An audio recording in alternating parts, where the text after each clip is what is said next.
Okay. BK, yes, love it.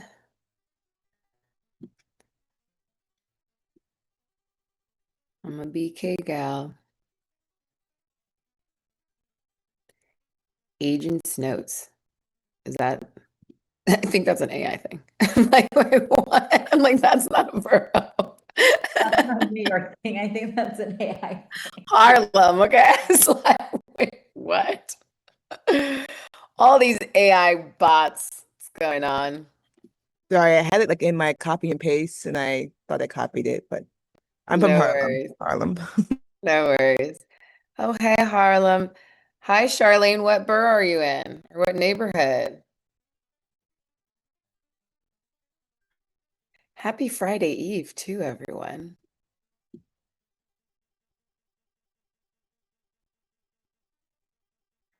Also, tell me in the chat what's one thing you're hoping to take away from today. One thing, so I can keep that in mind. All right, we got a lot of Brooklyn. Yes, BK. Yes, yes. Okay, one thing you want to walk away from today. One thing. There she is. Hello, Samantha. I love it. I love it. I love it. I love it. Samantha, what's your one thing since you're on my screen? Too much pressure. I'm just No here. pressure. Y'all don't have to have perfect answers. What is this? Stop it. What's your one thing? No, I'm building a business, just I'm trying to learn how to make it grow. So That's a great one. Okay. Suzanne says understanding accelerator. Great. We'll start with that, but a lot of this is going to be what we actually do in the accelerator, which is about growing your business and your revenues and your profits. All the things. Okay, I know we're going to have people trickle in, but I want to honor our time and get started. Happy Friday Eve, everybody. I'm so happy you're here.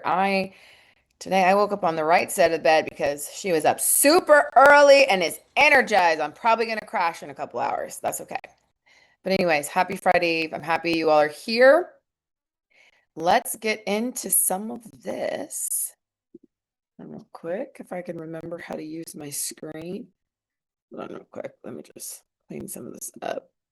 And then for those of you that just hopped in, if you can put your one thing that you are like, if there's anything I take away from today, it is I want to know this thing from being here. And if you are new to GSD and how we work and just our programs, all of that, we are very much what our name says. We get shit done. So we have different formats of quote unquote workshops or info sessions where it's not just you're going to get a lot of information. It is how do we integrate it and actually walk away with something tangible because ain't nobody got time to be keep learning stuff to learn stuff. We got to do things. We got things to do. We got bills to pay. Okay, let's get into it. Amazing. And then Janet, if you can add people as they come in, great, because I won't be able to see anything. Amazing, y'all. Welcome, welcome. As mentioned, today you're going to learn a little bit about our program, but also we're going to do our growth planning party, which is one of my favorite things to do with entrepreneurs. It just helps you to get focused on the right things in your business. But for those of you that don't know me, I am Alex Bacter from the CEO of GSD, Get Shit Done.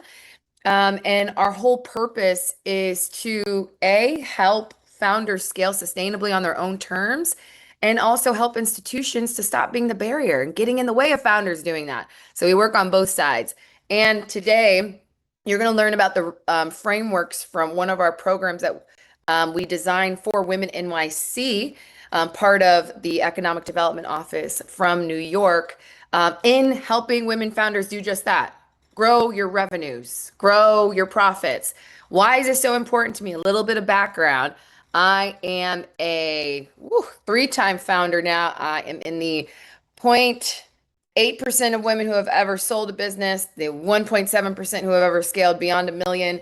and the 1 point, what is it? The 2%, which that number hasn't moved since I raised capital. That is raised capital. And I hate being in those top percent clubs. That's trash. There should be more of us.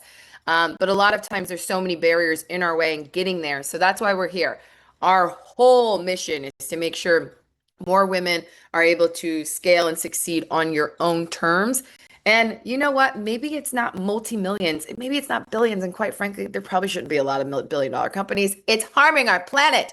But it's very important for us to have companies that are able to generate enough money in them. So not just we are sustaining and able to have thriving lives, but it also goes back to our communities and our families. And I think all of us care about those things. So that's why we developed this program. It's very unique in the sense that it does not focus on just having you pitch to a lot of people. It's about what's in your control, which is revenues. As the founder, that's the thing you can control. Your best customer or your best investor is your customer. So here's what we're going to cover today.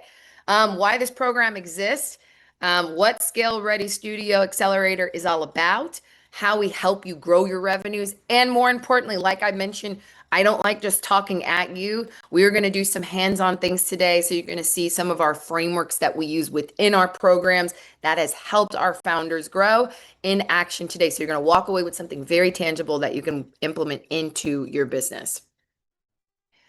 Amazing. And just a little bit about us. I won't go through all of this, but many of you probably know Women NYC or know Get Shit Done, or you know both, or maybe you're not. Maybe you're like, I'm new to both of you. Just a little bit about us. But the cool thing about our partnership is we are in alignment in terms of why we exist, which is to help women thrive in their lives, in their careers. That is very important to both of our organizations. And this is why we developed this program. All right. So, why does this exist? Why does this program exist? Scale Ready Studio. So, what I realized as a three-time entrepreneur myself is at some point you don't need more advice because, and we have potty mouths with the purpose. One of my friends, Jean-Pierre, has told me before, he's like, Alex, advice is like assholes. There's a dime a dozen. A lot of people have advice, lots of advice, and there's some really good advice out there. But sometimes entrepreneurs get overwhelmed with so much advice and so many opinions that it becomes debilitating, and that we're like, where do we go from here? The end of the day, we always say at GSD, we are meant to be a navigation system. You know exactly where you're trying to go. We are just here to help you get there on your own terms. So what we realize is founders need more execution, at least the ones we best serve. So if you already have a business and you're ready to go, you're like, we have it set up. Now we're trying to grow. That's what we help you do. We help you to execute so you can get to those different growth levers. The other thing we see is you need results through consistent revenue that you can count on. So one of my favorite things that is about, the story a little bit behind how we started GSD is I just remember talking to so many women. And if we would have just looked at what people were saying on the surface, we would have started a funding platform. And there's lots of funding platforms out there that are fabulous. But what we actually heard from women when they said, I need capital, because that's typically what you're hearing in the media. Successful businesses raise capital. And capital is very important, especially when you're trying to grow and accelerate what's already working. But when we asked women, well, what do you mean by capital? What we actually heard was, Alex, I actually need revenue, profits, more income, more money, cash money in my bank account. Don't we all, right? And that is different from capital.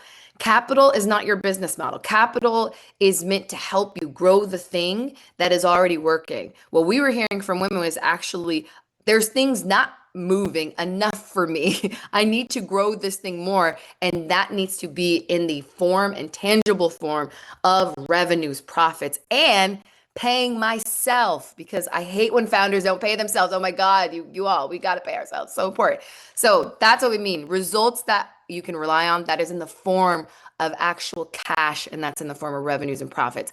And then outside of that, our program exists to not just do that, but where we see founders really hit a wall is not having the systems in place to support the revenue. So we call this the start and stop cycle. So maybe you have a business where you're like, okay, You have to go hunt and kill, and then you hunted and you killed, and now you're delivering, and then you are start, and then you stop, and then you realize, oh my God, we have to do this cycle over and over again.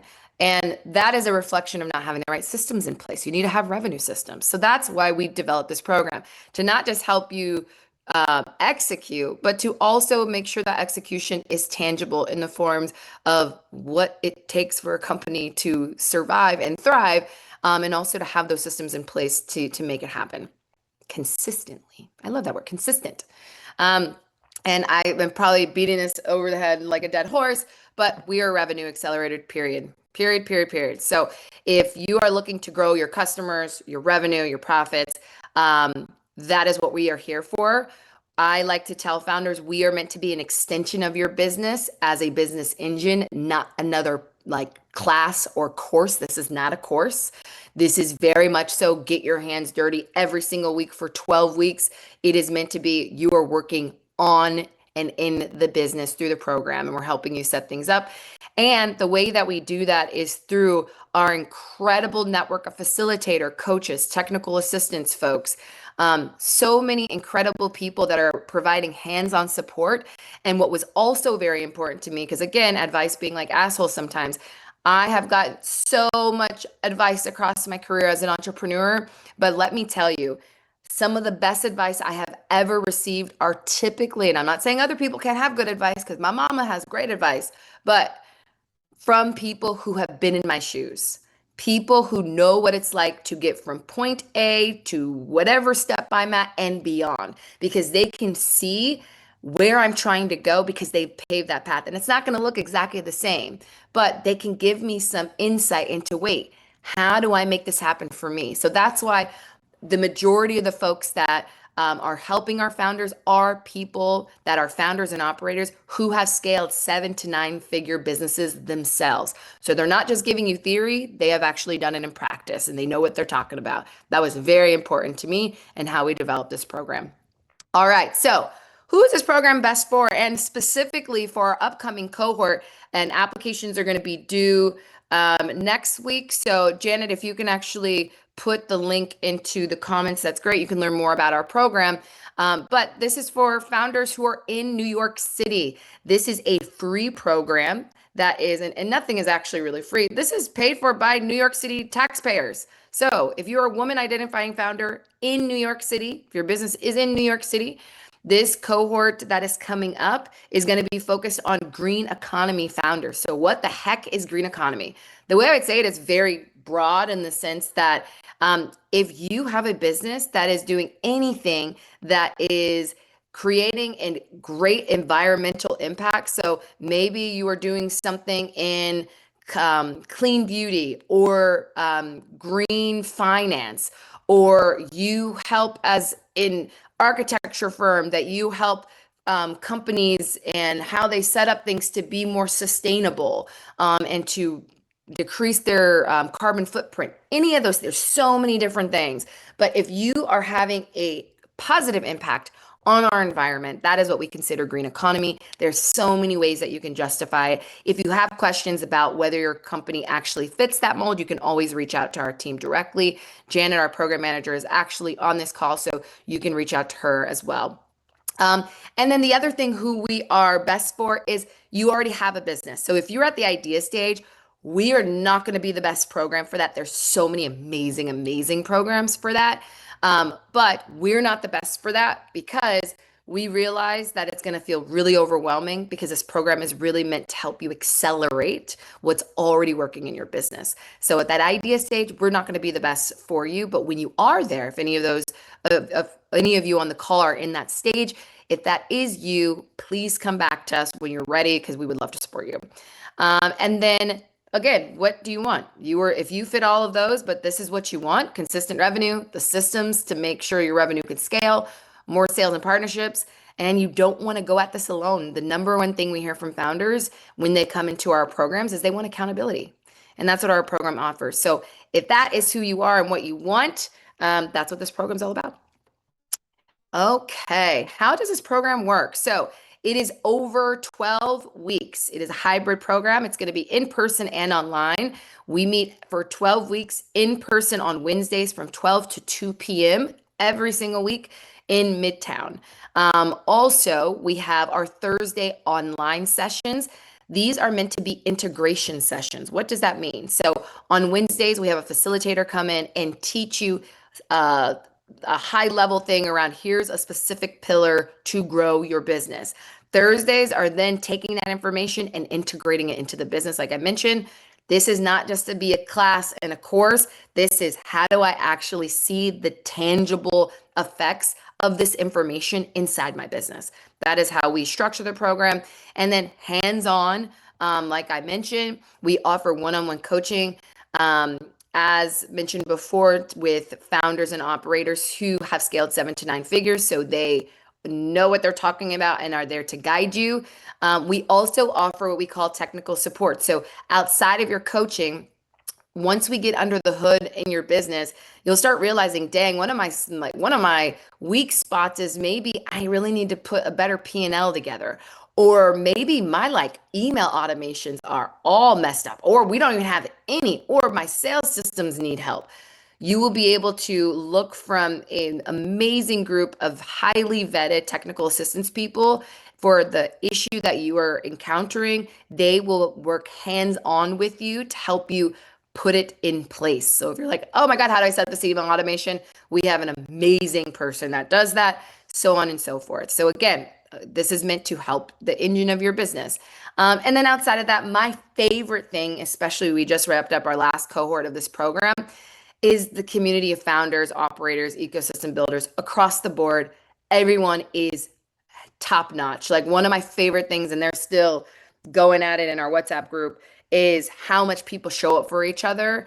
The people that you meet in this program are hands down just next level, incredible humans doing great things. And also, more importantly, so generous. They're generous in terms of making introductions for you, in terms of my favorite thing is when people have, let's say, skill sets of maybe someone's really good at setting up workflows or operations, someone's really good at finance, someone's really good at LinkedIn. These people are hopping in to say, hey, let me help you set it up. That is one of my favorite things about our community, is so, so generous. So that's what you can expect and how it works. And I've mentioned this before, in terms of the people that are helping in this program and delivering the curriculum, doing coaching with you, all of that, these are a diverse group of awesome, awesome founders and operators who have scaled 7 to 9 figures. This is just a few of them. There are way more than this. And when we match you with these people, it is a very thorough assessment of who you are, the type of business you're growing. And then when we match you with a coach, with technical assistance, we observe all of those things and those factors to match you. And people usually really love their coaches. And a lot of times the coaches go above and beyond to make sure that they're helping you throughout the program to get to your growth goals for the business. And we're going to hop into these frameworks, but I love, what is it? One of the segments on one of these podcasts I love, she's like, talk your shit. And I love this because we got receipts. We don't just talk about growth. Our founders get to growth. The founders who have gone through our program, you can see it on the screen, but I'm just going to hype us up. I'm going to hype them up. But you have founders who are 25xing their revenue. They are doubling in our last cohort. One of our founders is set to double her revenues yet again this year. There's people who are selling their products in 7 countries. They're already scaling to $1 million in revenue, so on and so forth. There's so many amazing things. You can check out our website, the folks who were in our last cohort. But across our programs, these are some of the results that they're getting. And I always say, everyone's journey is going to look different, but we really are dedicated to helping you grow the business. That I don't really care about how many founders we serve. It's what are your outcomes. So this is really important to us. And this is what we're going to get into today, show you some of the frameworks we use to help our founders grow. But in the meantime, I think Janet also put it in the chat, but this is the application. It will take you to our website if you want to learn more about the program. As mentioned, the applications are due next week, so do not sit on it. If you're like, yes, this is me, this is what I need, get in on it, girl, or however you identify. Amazing. Let's get into this. Let's party now. This is my favorite part. This is our growth planning party segment of this. So I'm going to put this framework in the chat, but I just want to make sure you all are alive. If you are ready to go, put in the chat yes for me. I don't know if you're like me, I put yes with an A, but if you like yes with an E, that's fine too. That's fine too. Okay. So also for those of you that are going to get into this framework with me, let's go. I like let's go too. Or Lego. Awesome. For those of you getting into the framework, I just put it in the chat. All you have to do is go up to file and make a copy. So you're not going to be able to edit within. You have to make your own. So file, make a copy. Very cool. And as mentioned, the framework is now in the chat. So let's go into this. Perfect. Okay. So this is one of our growth planning frameworks. I'm going to go to the example one so you can see it in action because I don't know about y'all. I'm like a very visual, kinesthetic person. I'm hands-on. That's how I learn best. So this is a quarterly framework. So typically we have founders do this to prepare for the upcoming quarter. We're currently in quarter two. And then after July, we're going to be going into Q3. So this is a great time for you to kind of think ahead. You could also, if you're like, you know what, I want to do this for this current quarter because, you know, we haven't been in it that long. So that's fine. But actually, no, you should do it for Q3. We're about to be done with this quarter. So anyway, don't disregard what I just said. Anyway, so this can help you going into Q3. First thing is you want to start with your company, of course, easy. Your North Star statement. This is a made up company, but I always have founders start here. Here's why. Why you do what you do matters in everything from when you sell, how you sell, who you sell to. Because I love giving the example of when you are building a business. I love when founders come to me and they're just like, oh my God, we're doing something that no one has ever done before. And I'm like, no, you're not. Someone has done it. It's like going to the grocery store.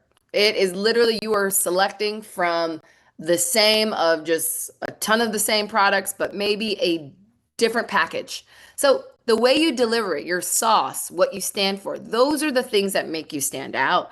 But most of the time, people have done what you've done before, just in a different way. So we start with your North Star statement because this reminds you, am I doing this? And down to who we're attracting.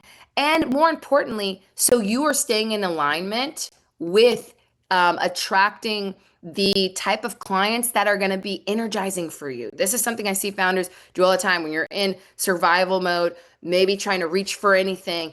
And a lot of times when you're reaching for that one client that is a stinker, it ends up zapping your energy from working with people that actually matter. So we start with your North Star statement so you can always remember, why are we here? Why do I do what I do? Because entrepreneurship, as you all know, it is hard and rewarding, but very hard. And we just need those days to remember why. Why am I being a masochist? Why am I this crazy person that decides to do entrepreneurship 3 times? That's what I say to myself very often. Okay. Now, North Star metric is just how you measure what success looks like getting to your North Star. But down here is the goals. These are the things you all probably decide beginning of the year, right? So this year for this made up company, their goal is 100,000 in ARR. If you don't know what that means, that's annual recurring revenue. Okay. So, and not every company measures in that way. This is just their metric. So this year, they're trying to get to 100,000. The way they want to do it is through ticket sales and to connect 500 queens. Let's say this is a platform. So they have not only sales, but they also have a platform where they connect people in their community. Okay, that's their annual goal. But in order to get somewhere, you have to take the steps, right? So if you want to get to that end of your goal, you got to focus on what's happening today. And very often, where I see founders feel overwhelmed or unfocused, is they are trying to do everything all at the same time to get to that goal. But it's how do I optimize for the outcomes in this moment? So for them, they're saying, when we go into Q3, when we go into, what is that going to be, July? That means that we are going to focus on trying to hit 30,000 just in that quarter alone. The end of year goal is 100,000, but that's what we think we can do in Q3. So from July to September, Our goal is just 30,000. That is our main goal. We're not going to look at anything else, just that quarter. Okay, great. So now, how the heck do we get there? This is why I love this framework. It helps you to break it down in a way that you're not just looking at your goals, what's the steps to get there? So, the analogy I usually give for this is, let's say you are making a feast for a holiday, whatever you celebrate, whether it's Kwanzaa, Hanukkah, Thanksgiving, Christmas, whatever you celebrate. If you are like my family, we have a reason to gather for everything and to eat. So we have to come up with meals for that feast, for that celebration. So your feast for quarter three, let's say for this company, is 30,000. Now you need the dishes that make up that feast.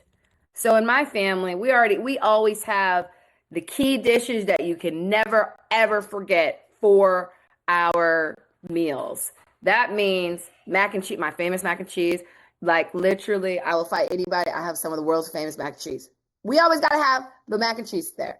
Or we gotta have my uncle's yams. Or we got to have my sister's salmon. So these are the different dishes that are going to make up the meal, the feast.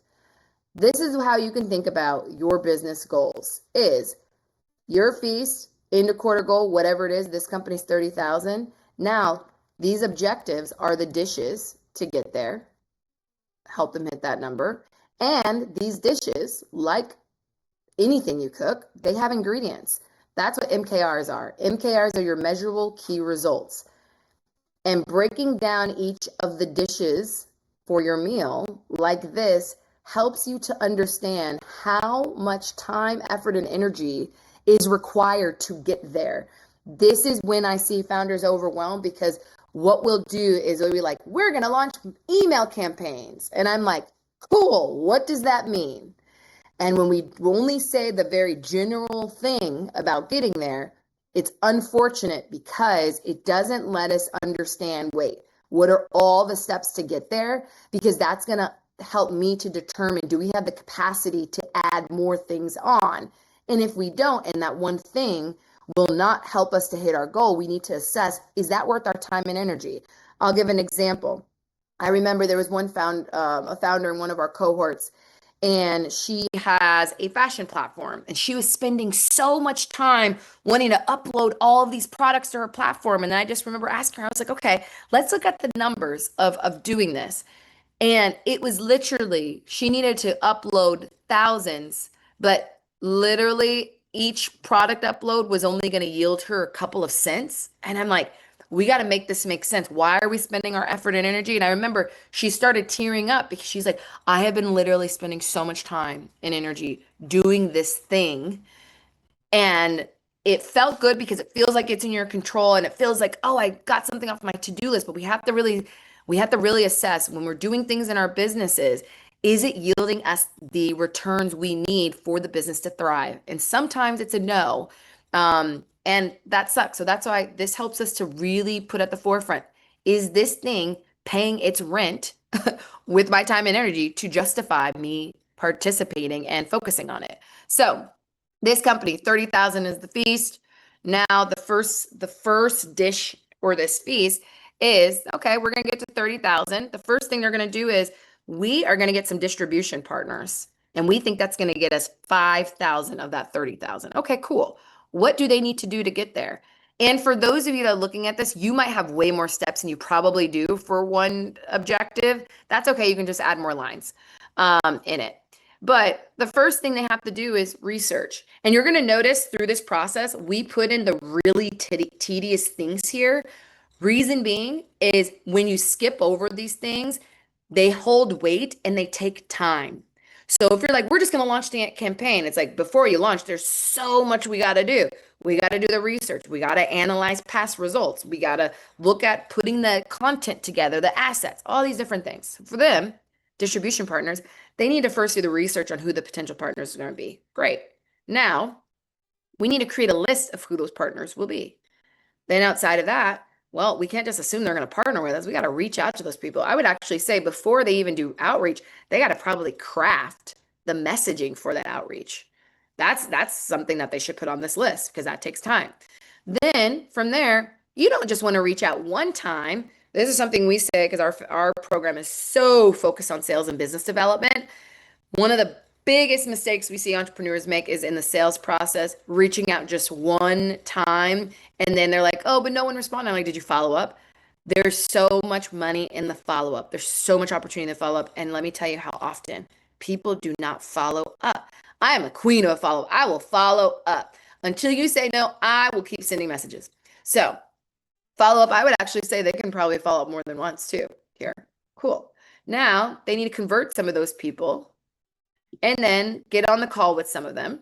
So that from that outreach, they want to get people on calls. And from that, they're breaking it down. You'll notice that they're doing it, they're measuring it. Measuring is really important, the percentage. And they're saying, okay, from the 40 people, if we get to 25% of those calls turning into partners, we get to the 5,000. That is their assumption. They can't control it because all the distribution partners can do is put the word out, but they can't control how much. But this company is saying, you know what? We think if we get that many partners to spread the word, we think that we can get 5,000 in ticket sales just from that alone. Okay, great. Now, that was 5,000. We still got 25,000 left to go. Where's that money coming from? Okay. The next thing they're saying, next dish, is they are going to partner with influencers. This has worked for this company in the past, let's say. And they're like, you know what? From what we've noticed in the past, if we just partner with 10 influencers, on average, each of those influencers can generate about 1,000 in ticket sales from us if we go to the right ones. And I like what they did here. They break it down even more to say 1,000 ticket sales per influencer. Well, our tickets are $125. So that just means we only need 8 orders per influencer. And when you break down the math that way, it makes these big daunting numbers feel way more accessible. Like, oh, 8 per influencer, that's great. Now, similar to above, what do we need to do for this particular objective to work? Again, they started with research. Let's look at which influencers we think would be a good fit to connect with our audience. That's where we need to start. Then we're going to make that list. We're going to reach out. Again, I would say they should probably put crafting the messages to those folks. Then they need to create agreements for them. I would say they should, this company, I think probably already has an agreement in place, so they don't need to create one, but maybe you're like, we've never done this before. You need to craft the agreement. So that would be another line item. And then for them, they have to send gifts to each influencer. So in this case, they're sending gifts for them to, let's say, promote on social media. And then they have to create the discount codes per influencer who is going to share it, so on and so forth. So you'll notice, similar to the first dish, similar to the first objective, you have to break down all of your steps. So if you're putting weight on something to work to help you generate revenue, we need to understand what are all of the little things I have to do for that to be successful. If any of you bake, I love baking. But in baking, literally, if you forget something as small as baking soda, that thing can flop real quick. And that is what happens often in our businesses. We forget these little ingredients that we don't realize actually make the most transformation in us getting to our goals when we forget it. And we're like, why did that fall flat? Well, we forgot the baking soda. So you have to realize, well, what is the baking soda in your business? What are you missing that tends to make up so much of your results, but you actually are not considering, and probably takes time too. So we want to make sure that we're considering those things. And then finally, for this company, so that first objective, 5,000, I think is going to come from that. Second, 10,000, great. That puts them at 15,000. Remember, their quarterly goal is 30,000 in revenue. 15,000 is left over. Where's that coming from? Great. For them, they're like, email.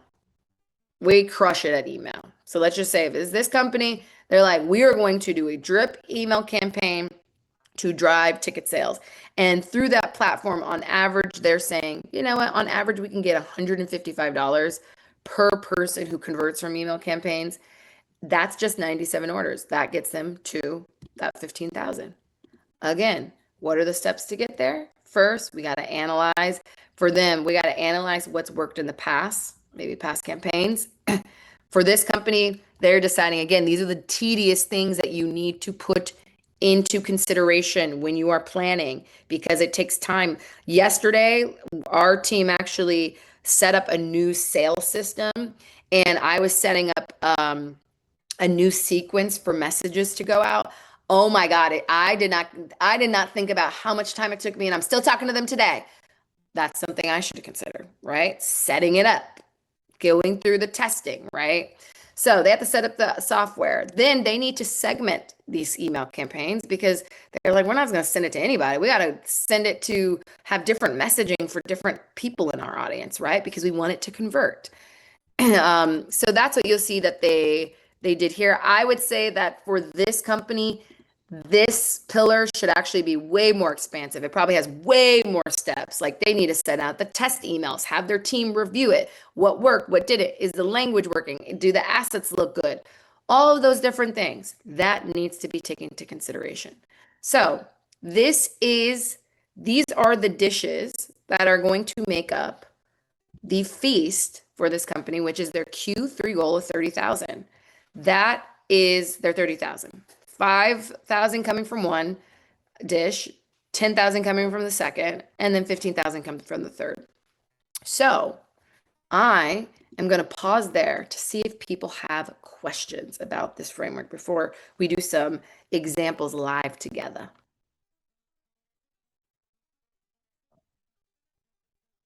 Yes, Lana, feel free to unmute yourself. So I had a meeting that ran over, so you may have already gone over this, but basically in the accelerator, you teach how to think through this framework and how to think like this, right? Automatically. Because if you haven't been operating like this, it's a little bit of a shift. Yeah, for sure. Yes, this is literally week one is walking through and actually the framework we use with our with people in our program is actually a little bit more extensive, but we break it down together and actually work through it together. And that's like the basis of how they operate through the program. And every week we return back to it. Great question. Yeah, I had a founder from Kid Note. You probably know her, and she told me about you guys, and she said this was the best accelerator she's ever been in. So I don't Oh, know we if you, love Liz. yeah, I don't know if you kind of already went over like, you know, how you work with founders really to get them to nail in, or how you make the decisions when you're bringing them in. But Mhm. if you're gonna get to that, that's something I also would love to know about later. Yeah, we put that in, we did that in the beginning, but if you put your email in the chat, what our program manager Janet can do, who's on this call, she can email you the deck, which went over a little bit around like how this program works, but just a high level in terms of like, are you asking around how to make decisions in your business? No, just to come prepared to focus, like if you do get Yeah, accepted, right? Making sure you're aligned and that, because obviously when you're in business, no one wants to waste time. You guys don't want to waste time either. So just Mhm. making sure you're aligned even before you submit the application. For sure. Yes, great question. So the biggest thing is we always tell folks like this is a 12-week program. It is not another class or course. It's meant to be an extension of the business you already have, and it's meant to work in and on your business. So it's really about taking what you learn, like our frameworks, the new information that you're getting, and incorporating that every week. In terms of how to show up properly, we just say the first thing, first and foremost, is do you have the capacity? Because it is an intensive in the sense that, like, if you're ready to work on and grow your revenues, that's what the program is about. But it also means like you have to be willing to put in that work, right? So that's the only thing I would say in terms of coming prepared. It's saying, like, if you are really about hitting those revenue goals now, then are you willing to commit to the process? That's the number one thing I would say in terms of preparation and how to think about, is this a good fit for you? And then do you personally, I think that's the only person that can answer that. Do you have the capacity is you? So I hope Awesome. that's Thank helpful. you. You're welcome. Awesome. I saw there was someone that has, it said Zoom user, but I didn't see their name. Sorry, Um, that's me. I don't know why it's calling me Zoom user instead of my name. My name is Helen, and I just had a follow-up question, Alex, okay. which is like in planning these buckets, how far ahead should a business be doing this? Like, I know we're talking, let's say Q3, but Right. is it something that one, we should be doing it yearly and then adjusting as the quarters come? Or is it just one big bucket that you do? I'm just very curious in a business, as you know, there's headwinds or there's changes, you can adjust these Sure. goals to reflect that. Oh, I love this. Great question, Helen. So we always tell founders this is a living, breathing document because your business is a living, breathing mechanism. Like, there's like, who knew COVID was going to happen? None of us, right? That changed a lot of how people were able to do business. So again, it's like any business planning, like projections, all of that. These are educated guesses, and you cannot expect like you're going to know everything that comes away. Even with these buckets, these are founders saying, this is what we're hoping to get to, knowing that they could exceed it and they might fall short. But as you're doing experiments in the business, so I'll first address the first part of like how to adjust, and then I'll go back to like how to plan. Is when you're making these throughout the quarter, you're going to be working on some of this, and then you're going to see, wait, we were planning to we did a sales outreach program and we were hoping to get to X number of leads, but we're falling short and we only have 1 month left in the quarter. You can come back to this and say, let's assess what we're currently working on in the business that has been working, because we might need to shift gears. So what I don't want you to do is think of this as this is the be all end all. This is just an experiment framework. And like a good scientists look at their experiments to say, wait, put a little bit of that and then it blew up a little bit. So maybe we need to scale back and try another ingredient, right? Or try another way. So that's the Okay. way to kind of look at it in terms of how to make adjustments. But in terms of planning in advance, we recommend as you are approaching a new quarter, doing this before that quarter. However, I have done this several times where time just is timing and it goes by.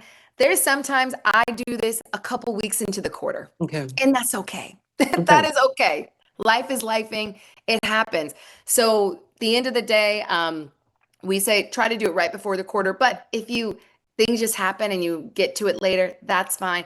In terms of annual, we have another framework for annual I see. planning that goes Okay. over everything. This Okay. is more for quarterly planning.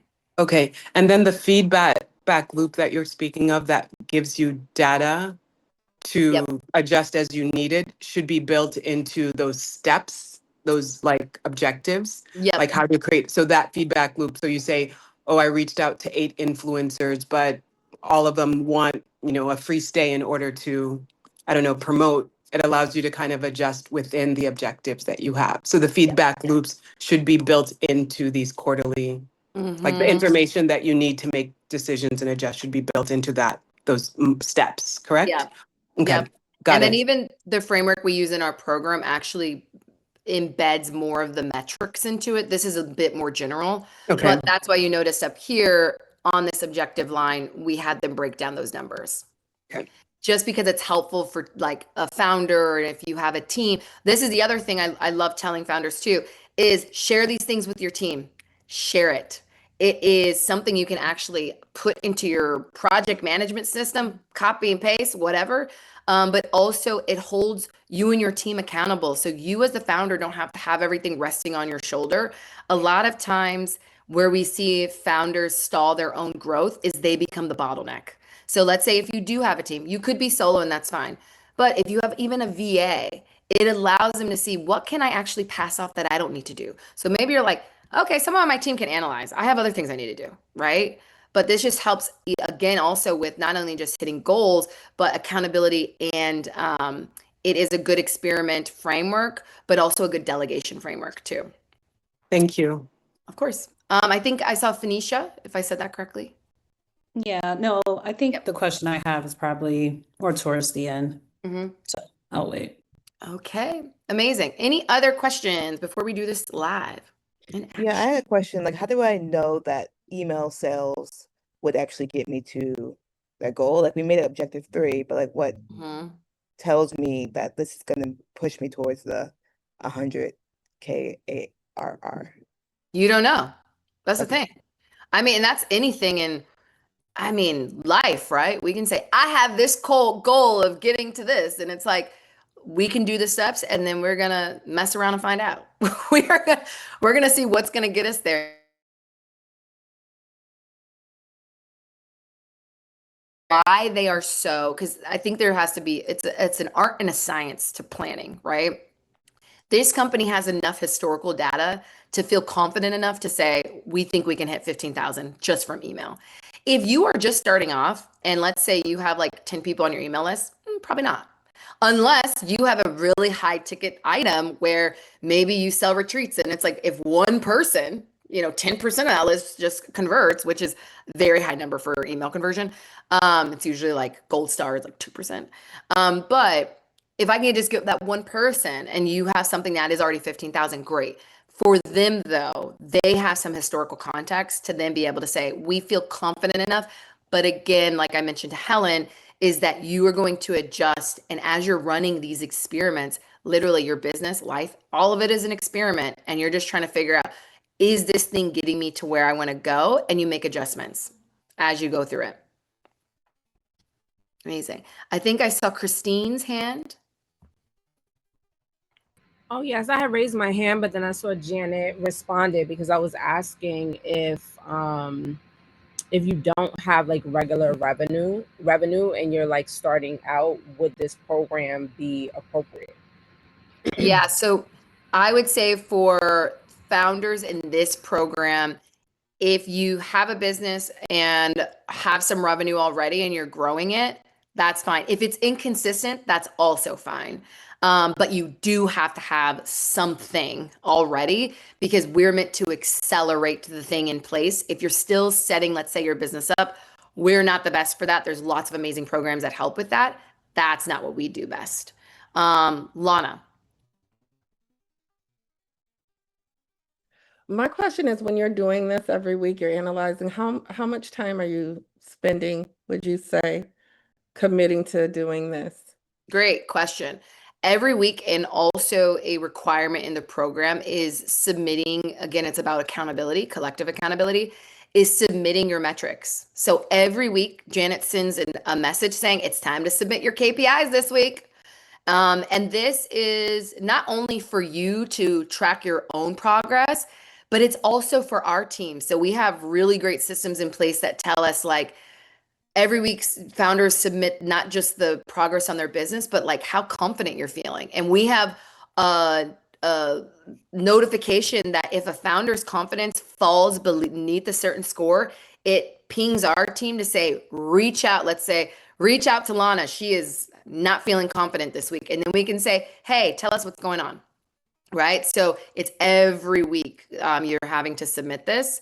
And we have a framework that guides you in like submit this number, what worked, what didn't.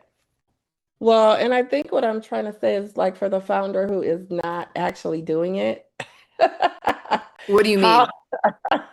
So they're not actually taking the time to do their metrics and think that like this is so beautiful and I love it. But it's like if you're not thinking like this when you first start, what do you think of, oh, an hour, 2 hours? How much time would you say that you should be dedicating in your business to just this right here? Well, that's a great question. And you can't get through this program without doing it. So like it's in the program. Like you can't even do anything without thinking about metrics. So it actually supports a lot. And I want to be clear about this. I would say the majority of founders come in the program not thinking like this. They usually don't even have metrics set up, anything. So you're not alone in that. You literally, the function of the program is you have to go through these frameworks. You can't even escape it. So there's not even a doing it or not. It's like, no, it's there. You can't even get through without doing these things. Yeah, and I was asking because it's 12 weeks and you talked a lot about commitment and accountability. So I just wondered, like, if you're going full swing, if you should be dedicating like 5, 6, 7, 8 hours or what it is, just trying to get a gauge for, how to make space for that. Yeah, so I would say the weekly commitment, I would say is about 8 hours. So if you think about the programming itself, homework, and like miscellaneous stuff, like collaborating, talking to your coaches, I would say putting aside 8 hours a week. But in the grand scheme of things, 8 hours a week. Like there's probably 8 hours of something that is probably some BS you're doing, aren't we all? That you're like, I can adjust to this 8 hours here. I can get off Instagram. Thank you. All right, any other questions? These are great. I love questions. Okay. Well, as they come up, feel free to unmute yourself or raise your hand. So let's actually, before we close out, I want to just do one in practice. If anybody is like, I want to see how this works for my business. If you're like, how would I break down one of my objectives? We can do this live together. If anybody wants to volunteer, say something in the chat. Anybody want to volunteer? Or if you have specific questions just around growth in your business right now that you want feedback on.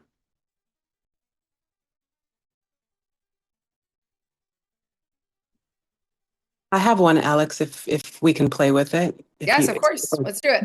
So my business is a hospitality business, which is like a hotel, restaurant slash wine bar. And one of the Fun. things, Where's it at? it's Can in you put it in the upstate, chat so people can go support your business? it's in upstate New York. It's still in some building phase, but one of the things that we're doing is crowdsourcing and pre-booking hotel stays and retreats and stuff to Cool. raise funding and also raise awareness of Okay. that. So that's why I'm thinking of that, your scenario. So let's say our goal is to get 500 pre-booked reservations by the end of the year, right? Okay. And then kind of starting to think, how are we going to get those 500 pre-booked reservations? And what are the channels that we can use to that? So that's like, let's say, an objective that I would have for end of 2026, 500. And breaking down all the, I've been working on the granular, right? On Mhm. influencers or partnerships, et cetera, but I haven't been working on the overall zoom out big picture. Yeah. Sometimes you get lost in the Exactly. trees as Perfect. opposed to coming out. And this is helping me come out and put all together. So The how do piece. I make it? Yeah. The Yeah. pieces. Okay. So let's do this. 500 pre-book reservations by end of year. Let's zoom to just July through September. Okay. Of that 500, how many do you think you can get or that you would like to get in that quarter alone? Mind you, you have, and you need to think of it this way. We are in Q2 right now. We are at the end. This June is the last month in Q2. So what do you think? First of all, what did you get so far this year? And then whatever you think you can get in June, okay, set that to aside. Now for Q3, how many of that 500 do you think you can get or would Okay. you like to get? So let's just say, give me a number. So I would say in Q2, I'd like to get 200 of those. So this is for July through September. Correct. Okay, 300, 200, sorry. 200 pre-booked reservations. Okay, cool. What is one thing that you're working on that you think is going to get you to that 200? Not all of it, one thing. We're creating the digital assets that would support, coming and staying here. So the renderings, because we're still under construction, and then kind of focusing on key aspects of the stay, whether it's the garden, whether it's like a waterfall walk, et cetera. So creating digital assets that are not real life because we don't have real life ones. So we're just like a little 1-minute blurb of the town. We have 2 of those things that we're completing by the end of June that we are going to email and then also put on So that's an social email media. campaign. Okay, Correct. so this is a great example of how to look at this. And this is for any of your dishes and objectives. So you said you all are creating assets, and I was going to be like, okay, so what revenue channel would it go through, right? So you just said email campaigns. So is it one campaign? Is it multiple? What is it? There's 3 campaigns that we have. Okay. One is the physical space, one is the town, and then one is me, the founder. So this looking at the story from 3 different perspectives. Okay. So one of your objectives is launch 3 email campaigns with our story. Now let's look at the number of bookings from that. If you, of that 200, how many do you think from those email campaigns would you like to get? Again, this is living, breathing. You cannot predict the future. From but those you're gonna 200, say, I mean, I would say maybe 100, like maybe Okay. half of it is coming from emails. Okay. Let's say we can put this here. 100 there. It's to revenue, but that's okay. We're gonna just use to get 100 bookings. Cool. So we know for this objective is gonna yield us 100. We still have 100 left, but let's just focus on this. What's the first thing you got to do? You told me assets and things. You all are already working on it, but what are some other things? What are the things you like? If you think about the steps, Okay. what are the steps we got to do to get to launch these campaigns? Well, wouldn't she need to have a email list first? Do you have, yeah, that's a great question. Do you have a list? We do. It's small, Amazing. but we do have an email list. Yes. That's okay. Great. That's a great question, Samantha. So, okay, great. What else do you need to do to launch the campaigns? Maybe it is, maybe you want to grow the list. Maybe you want to, because something maybe you haven't done, and I love that Samantha brought this up, is there's people that are just in your network alone. You can send an email out to your friends and family and whatever, your personal list to say, hey, we're doing this amazing thing. Join our email list and then boost those numbers up. Another thing you have to do is you mentioned even creating, let's put this here first. Send email to network to join email list. And let's just say to get to, I'm going to put X number of email subscribers. Because you also have to think about, we have to work backwards from in math. If you want to get to 100 bookings, if you have, let's say 100 people on the email list, you're assuming 100 people are going to book from that list. So on average, like a good conversion on email list is 2%, right?